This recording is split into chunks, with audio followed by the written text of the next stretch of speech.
newborn transition. The background, the newborn was just delivered vaginally in a setting that provides single room maternity care, allowing the infant to transition to extrauterine life without leaving his parents. His mother was in labor for 12 hours, and this is the first baby in this family. So the nurse is doing assessments and care for extrauterine transition. So what are the 3 phases to transition and the corresponding time period? That's going to be on page 434 and 435. Called the periods of reactivity. So you'll see the first period, then sleep, and then the second period. That's dumb, right? First, sleep, second. That sounds like 3 things, but whatever. They're there. Okay, so identify the key nursing care for the first period of reactivity. So we discussed the things that you're seeing right after the baby's born. So warm, pink, and sweet. Apgars at 1 and 5 minutes. The sucking reflex is checked, the blood glucose is checked, the baby is dried, thermoregulation, skin-to-skin contact with the mother, and the blanket over them, and breastfeeding is initiated. You want to do that, the breastfeeding, before they go to sleep. And then the next slide says the sleep phase and the second reactive phase may occur in the nursery during admission. Identify 8 assessments or tasks of the nurse during the transitional care period. So that's going to be page 435.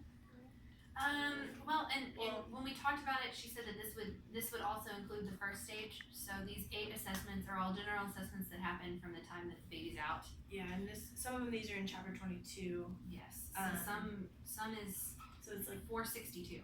Some of it leads on from there. But it's like medication administration, the Apgar, making sure they have an airway, like doing bulb suctioning, thermoregulation, safety and security, like with the bands, skin to skin, blood glucose, and then like head to toe assessment of the baby for gestational age and any anomalies. And cord blood / heel prick, depending on the baby. Those are all activities that would occur, and like we said, they start at 462, and the whole chapter really covered it. Why is vitamin K given to the newborn infant? Because they can't synthesize the vitamin K in their intestines without that bacterial flora, so you've got to do it for them until they've got enough going on. On page 462, we touch on the vitamin K, and on 463, there's a medication box that talks about the actual level. Okay, next. So erythromycin ointment is instilled in both eyes to prevent which of these infections? A, chlamydia, B, herpes simplex, C, gonorrhea, or D, HPV? And that answer's on page 462, and it's gonorrhea. The lab performs the Coombs test on the cord blood. What is the purpose of the Coombs test? So it's C, to check the red blood cells for anemia. Now, I don't know where this magical Coombs test is hiding, because I know I've read about it, but I couldn't find it in the book. So, send me a message if you find it, class. Your turn. A newborn metabolic screen, like including PKU, can be done anytime before an infant is discharged to home. True or false? And that's false. It needs to be done after 24 hours, and that's on page 656 and 657. One clarification. It is done 24 hours after the first protein feed. They need to be feeding for 24 hours, or it'll Right. False results. Moving on to the next one. The baby's mother wishes to breastfeed. She requests your assistance to identify 6 important points to include in your teaching plan. So on page 485, it has a whole section on breastfeeding. There's a nursing care box, all kinds of stuff. Some of the things that we identified were how to treat engorgement, like maybe you put the ice packs on after the feed, or you use the cabbage leaves. To help with the letdown, you can take warm showers before the feeding, positioning and latch-on techniques, non-nutritive sucking, how the frequency and the length of each feed, and that's all there.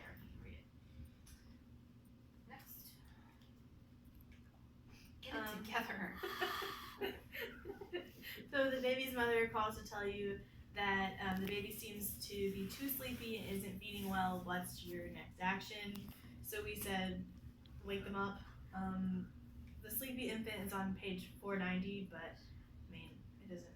You don't want to use irritating stimuli.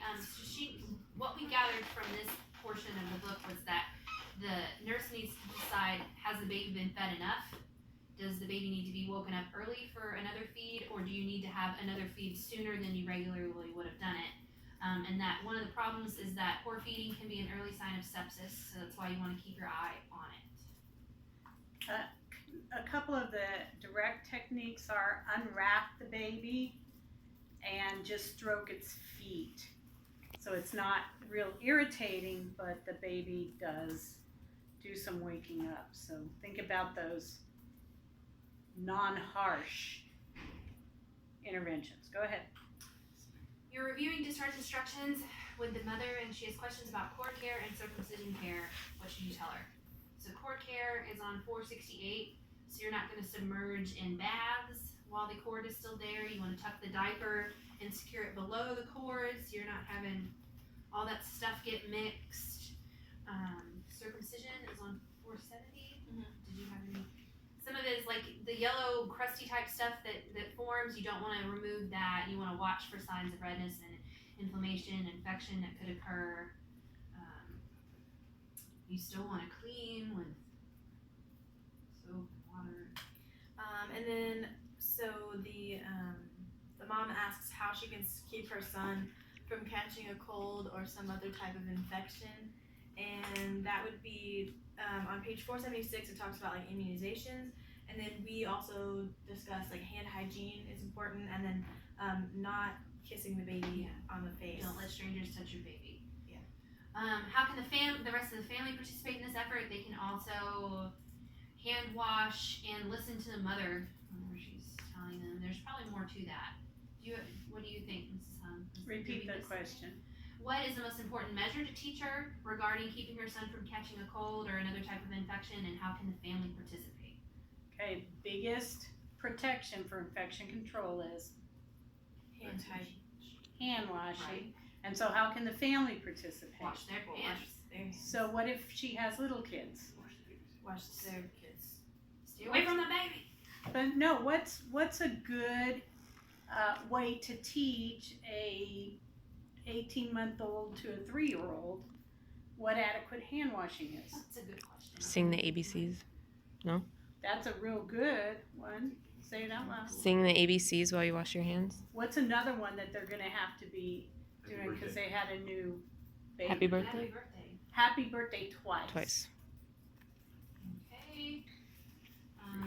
Moving on, you realize that the mother needs safety information before they go home. After reviewing these issues, which statement indicates that his mother needs further instruction? I have a car seat for my baby, which we will use every time we use the car. That's good. I can leave him on the table in his bouncy seat for a few minutes while he is this little. Yeah, that sounds safe. Totally. I will not drink hot coffee while holding my baby. That sounds good. And then I will check the bath water temperature before I bathe him. So ultimately, you don't want to leave him up in a bouncy seat where he can fall off just because he's little. And that's it. And Guilty. then the outcome was that he discharged. We didn't kill the baby. Yay. The end. Is that it? Yes, Yeah. ma'am.